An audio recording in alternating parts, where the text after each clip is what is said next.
La vitamina E es un micronutriente esencial que necesitamos para que funcione normalmente nuestro organismo, para estar sanos, y como no lo fabricamos, no lo producimos nosotros mismos, necesitamos ingerirlo con la alimentación. La vitamina E es una vitamina liposoluble, es decir, que se disuelve en grasa y no se elimina por la orina.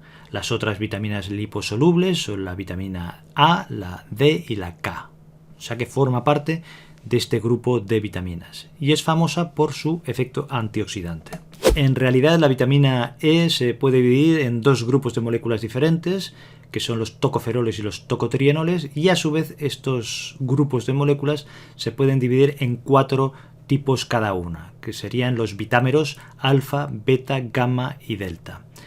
¿A cuál nos referimos cuando hablamos de vitamina E? Pues de estos 8 grupos de moléculas nos referimos normalmente al alfa-tocoferol, que es el que se suele utilizar en la suplementación, es el que se absorbe más fácilmente a nivel de intestino. Aunque el gamma-tocoferol y el gamma-tocotrienol se utilizan también y también son objeto de investigación. ¿Y para qué sirve la vitamina E, o en concreto el alfa-tocoferol? Por su efecto antioxidante. Esto quiere decir que neutralizan los radicales libres. ¿Y qué son esto de los radicales libres? Pues son moléculas que han perdido algún electrón en la parte periférica, lo que se llaman tienen electrones desapareados. Entonces, ¿qué ocurre? Que intentan robar algún electrón de las moléculas de alrededor y esto hace que sean moléculas muy reactivas, estos radicales libres, y lo que hacen es alterar el metabolismo. Entonces, los antioxidantes, y concretamente la vitamina E, lo que hace es neutralizar estos radicales libres. Se ha visto que están relacionados con procesos de envejecimiento, de la producción del cáncer, alteraciones inmunitarias, problemas cardiovasculares, y entonces es interesante tener antioxidantes porque lo que hacen es neutralizar este efecto negativo de los radicales libres. O sea, esta sería su utilidad. ¿Para qué otras cosas sirve la vitamina E? O sea, ¿qué otros beneficios o funciones tiene? Pues aparte del efecto antioxidante que hemos dicho que era bueno en general, que retrasa o enlentece el envejecimiento, pues es bueno para la cicatrización de las heridas, para la conservación de la piel, es bueno sobre todo para el sistema inmunitario porque interviene en este y facilita que este sea más fuerte y puedas luchar mejor contra las infecciones víricas y bacterianas. También interviene en el sistema reproductor para la formación de hormonas sexuales, también a nivel de sistema nervioso es importante y también a nivel cardiovascular porque lo que hace es disminuir la posibilidad de que se formen trombos, que se forme placas de aterosclerosis con obstrucciones en los vasos sanguíneos. También facilita la vasodilatación de estos vasos sanguíneos porque relaja el músculo liso que rodea los vasos. Y también facilita la formación de los glóbulos rojos, interviene en la formación de los hematíes, y también interviene en la acción o facilita la acción de la vitamina K, y otra acción que tiene es facilitar la comunicación de las células entre sí. O sea que tiene muchas funciones importantes para el organismo. ¿Cuánta vitamina E necesito? Concretamente de alfa-tocoferol. Pues las cifras que se suelen recomendar son de 15 miligramos al día de alfa-tocoferol o de vitamina E en adultos mayores de 14 años. Las cifras son las mismas, o los requerimientos son los mismos tanto en hombres como en mujeres, incluidas embarazadas, aunque en mujeres que están dando lactancia se recomiendan hasta 19 miligramos al día. Después ya, conforme baja la edad, los requerimientos son menores, pero iguales tanto en hombres como en mujeres. ¿Hace falta tomar algún suplemento de vitamina E para prevenir problemas cardiovasculares o para prevenir el cáncer o para otro tipo de cuestiones? Si hemos dicho que tenía tantos beneficios, pues podría deducirse que es necesario tomar suplementos o que sería positivo. Pues en realidad la evidencia es contradictoria y no se recomienda. En general, si eres una persona sana, si tienes los requerimientos diarios necesarios y haces una alimentación equilibrada, que después lo comentaremos, no hace falta tomar ningún suplemento a no ser que realmente tuvieras una carencia de vitamina E demostrada. ¿Qué alimentos son fuente de vitamina E? Pues es importante saberlos porque normalmente en los países industrializados con las fuentes alimentarias sería suficiente para tener unos niveles adecuados de vitamina E, al menos si tenemos una alimentación equilibrada. Tenemos en primer lugar los aceites vegetales. Aceites vegetales como por ejemplo el aceite de germen de trigo, de soja, de maíz, girasol, también el de aceite de oliva. Después tenemos los frutos secos, como por ejemplo las almendras, las avellanas, también las nueces, también las semillas, como por ejemplo las semillas de girasol y las semillas de sésamo. Y después hortalizas de hoja verde, como por ejemplo las espinacas o el brócoli. También hay alimentos de origen animal, como por ejemplo los huevos o el atún, o la caballa, que también pueden aportar vitamina E. O sea que es importante tener una idea general de qué alimentos son estos, porque normalmente con la alimentación habrá suficiente para aportar el nivel de vitamina E necesaria. ¿Cuáles son las causas de la falta o la carencia de vitamina E?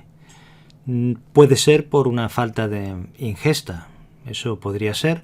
Lo que pasa es que normalmente esto se dará en los países o en las zonas menos industrializadas o menos desarrolladas, y no solo tendrán un déficit de vitamina E, sino también de otras vitaminas o de proteínas o de todo en general, porque claro, si no comes pues te faltará de todo, ¿no? en tu organismo.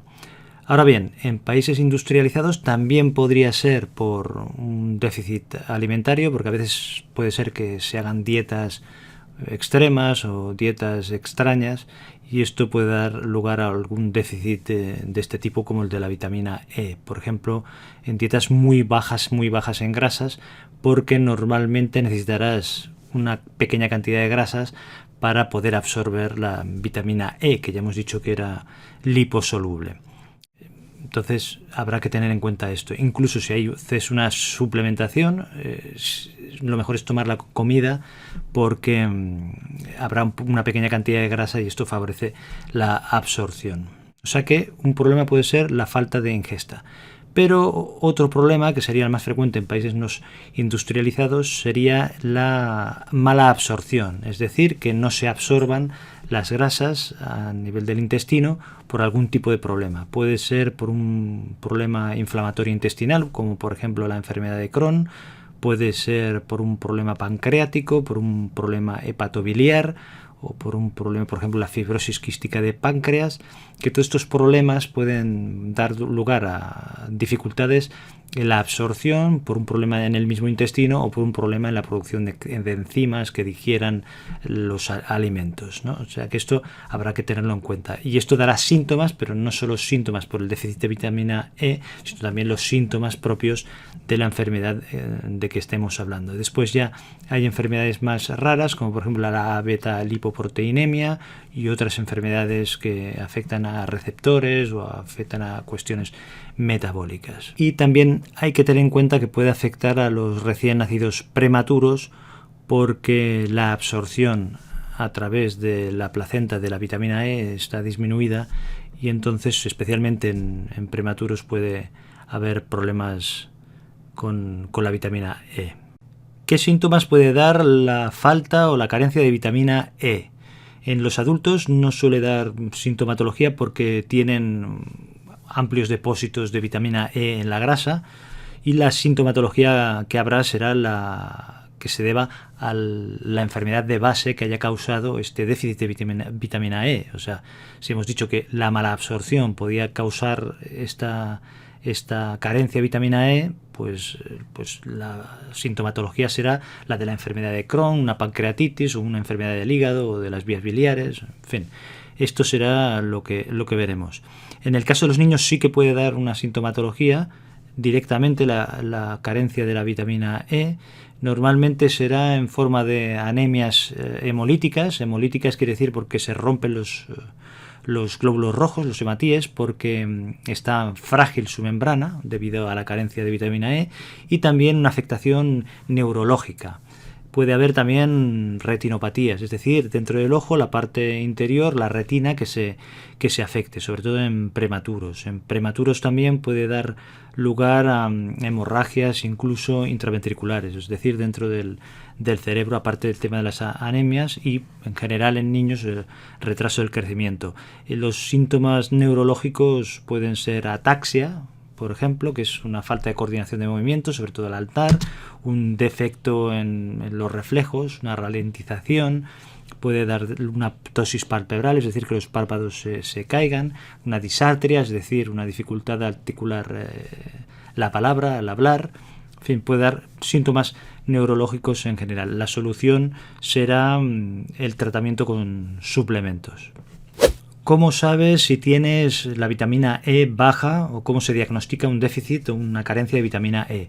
En realidad, esto solo lo podrás saber si se hace una analítica y se pide la vitamina E, y esto normalmente no se hace porque suele ser muy extraño que dé sintomatología, a no ser que haya una sospecha muy directa, o en el caso de niños o prematuros.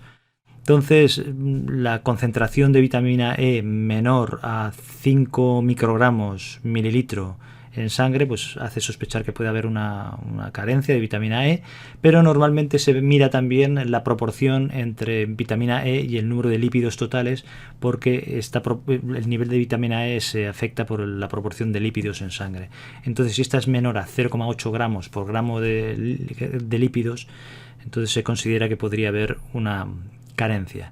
En el caso de la abetalipoproteinemia, tanto en niños como adultos, los niveles serán indetectables de vitamina E en sangre. O sea que básicamente sería esto. ¿Cómo se trata una carencia de vitamina E? Pues se tratará con suplementación, con dosis más altas que las que se recomiendan habitualmente. En este caso serían de 15 a 25 miligramos por kilogramo de peso al día en una sola toma. Pero esto a veces no es suficiente si ya hay síntomas neurológicos, o en el caso de que tengas una abetalipoproteinemia, que habrá que dar una mayor cantidad de vitamina E tanto en niños como en adultos. ¿Puede haber una intoxicación por vitamina E en exceso? Pues sí que podría haberla, pero es mucho más raro, y los síntomas suelen ser como cansancio, fatiga, debilidad muscular, náuseas, vómitos, y la complicación más grave podría ser hemorragias. Esto se puede dar cuando las cantidades que se toman al día son de 1000 miligramos o más. Entonces sí que podríamos encontrarnos con este problema, y con cantidades menores podría pasar si la persona lo toma con fármacos anticoagulantes como las cumarinas o la warfarina, con las que no se debe combinar este tipo de suplementos, y entonces sí que sería más fácil que con dosis más bajas se den hemorragias. Pero en general, dentro de las vitaminas liposolubles, que son las que pueden causar más intoxicación, pues esta es la que suele dar menos problemas. ¿Puede haber alguna contraindicación o alguna interacción problemática que desaconseje el uso de la vitamina E en forma de suplementos? Pues sí, en primer lugar, que haya una hipersensibilidad a alguno de los componentes del suplemento. Entonces, esto sería un problema. Pero después puede haber interacciones con fármacos como, por ejemplo, los anticoagulantes, sobre todo los antagonistas de la vitamina K.